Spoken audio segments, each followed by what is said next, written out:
The mud is in your mouth before you even know you've fallen.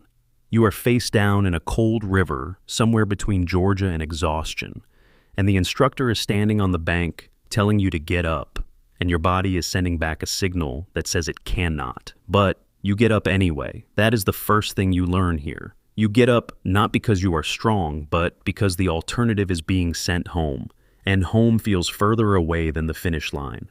You do not know what you are becoming yet. You only know what you are leaving behind. The other candidates around you are strangers, and there is a silent agreement among you that no one will speak about how close they are to quitting. You carry that silence like a second ruck. Every evolution runs longer than they tell you it will. Every meal is earned and then interrupted. You sleep in 4-hour fragments and wake to a world that has rearranged itself while you were unconscious. The defining moment comes on day 9. You are alone on a navigation course in total darkness, and you have been moving for 6 hours without a confirmed checkpoint. You stop. You sit down against a pine tree. You allow yourself 30 seconds of honest fear. You count them out.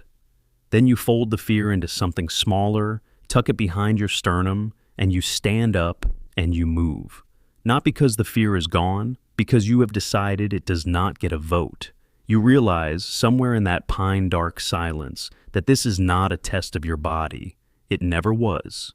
You graduate the selection course on a Tuesday morning, and nobody celebrates. There is a handshake, a new unit patch, and a briefing room that smells like coffee and classified documents. The men around you have been here longer. They do not look at you with hostility. They look at you the way a river looks at a stone it has not yet finished shaping. You begin to learn the actual language of this world, which is nothing like what you trained for. The language here is restraint. It is knowing when not to speak in a briefing. It is understanding that confidence worn loudly is a liability. You watch the senior operators and you study the way they move through rooms, through decisions, through silence. You begin to understand that the rules you were handed in training were scaffolding, and the real structure underneath is judgment. Your first deployment is a small country with a complicated name and a complicated history. You do not fully understand the mission until you are 3 weeks into it.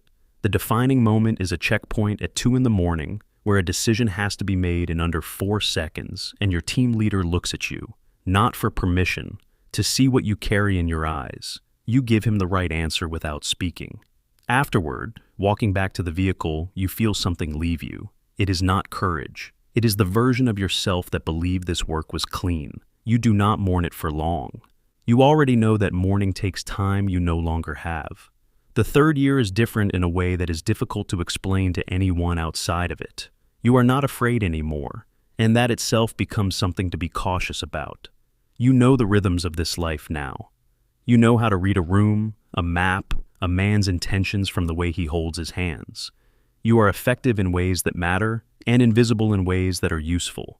Your team trusts you with the complicated problems, the ones that require judgment more than firepower. But judgment, you are discovering, has a cost that doesn't appear on any ledger you were given. The defining moment comes during a long-term asset operation in a city that doesn't make the news.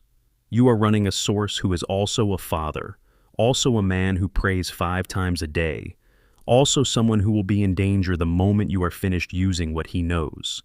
You make a decision about his safety that protects the mission. It is the correct tactical decision. You know this. You will always know this. But you also know the face he made when you gave him the instructions, the way his eyes found yours and then looked away. You do not lose sleep over it immediately. That is the part that takes longer to arrive. You understand now that competence and conscience are not enemies. They are just rarely in the same room at the same time. You have rank now. Not just the kind sewn onto a uniform, but the kind carried in posture and in silence. People brief you before they brief others. Decisions are routed to you first. You sit at tables where the maps show entire regions, and the names mentioned are not names that appear in newspapers. The weight of this is real. It does not crush you. It just never leaves. You have stopped explaining your work to people outside of it. Not out of arrogance, but because the explanation always creates a distance, and you have grown tired of watching the distance open. Your personal life exists in the spaces between deployments, in short windows of ordinary time that feel borrowed rather than owned. The defining moment arrives during a mission debrief where a decision you made 6 months prior has produced a consequence you did not anticipate. Not a catastrophic one, but a real one, the kind that changes a community in ways that cannot be undone. The room moves past it quickly.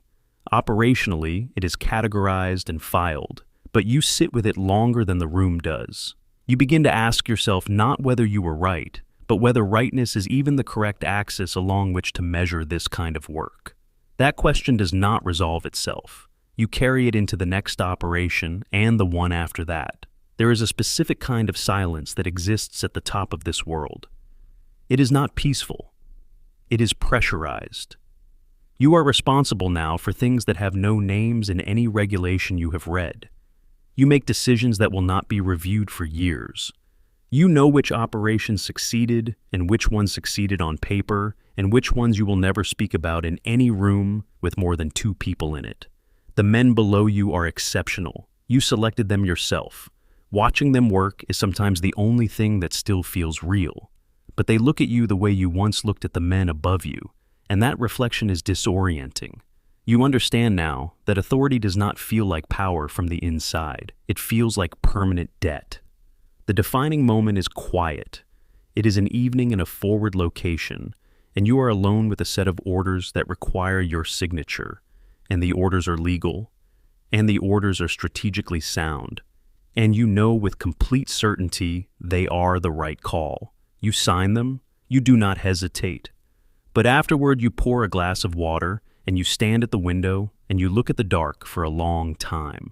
You are not questioning the decision. You are questioning the version of yourself that finds the decision easy. You remember the young man who counted 30 seconds of fear against a pine tree in the Georgia dark. You wonder what he would think of the signature you just put on that paper. You do not answer the question. You go back to work. You have been in this life long enough now that it has its own gravity. It does not ask permission to shape you. You have watched men you train deploy and not return. You have attended ceremonies where the words spoken were true but incomplete. You have read citations that captured the action but not the man. The institution you serve is real and imperfect and worth defending and also capable of things that keep you standing at windows at 3 a.m. Both of those things are true at the same time, and you have made your peace with holding both. Your body carries the record of this work in ways that have nothing to do with medals. The defining moment is not a single event. It is a morning when a young soldier asks you what it takes to make it here, and you open your mouth to give the trained answer, the institutional answer, and instead you stop. You look at him for a long time. You tell him that the work will ask him who he is at every level, and that the asking gets harder the higher he goes, and that the only thing that protects him is knowing his own answer before the question arrives. He nods. He thinks he understands. You do not tell him that understanding the words and living inside them are entirely different countries. The quietest rooms are the ones that come after. Not retirement exactly, not rest. Something more like orbital distance. You are still in it. You will always be in it. But you are no longer the center of it. And that shift carries its own complicated weight. You attend fewer briefings now. You read more history. You find yourself thinking about the decisions not as tactical events, but as moments in a longer story whose ending you will not be alive to read. You think about the men who came before you and made decisions that shaped the world you operated in. You wonder whether they stood at their own windows. You wonder whether they asked themselves the same questions. You do not wonder whether they found answers. The defining moment is one that arrives without announcing itself, the way the most significant things always do. It is an afternoon. There is sunlight. There is nothing operationally urgent on the table, and you find yourself thinking not about what you did or what it meant, but about what it cost in the places that don't appear in any file. The cost to the version of yourself you were before you learned to fold your fear into something smaller. The cost to the people who waited. The cost to the world on the other side of every decision you made correctly. You do not regret the life. Regret is too simple a word for what this is.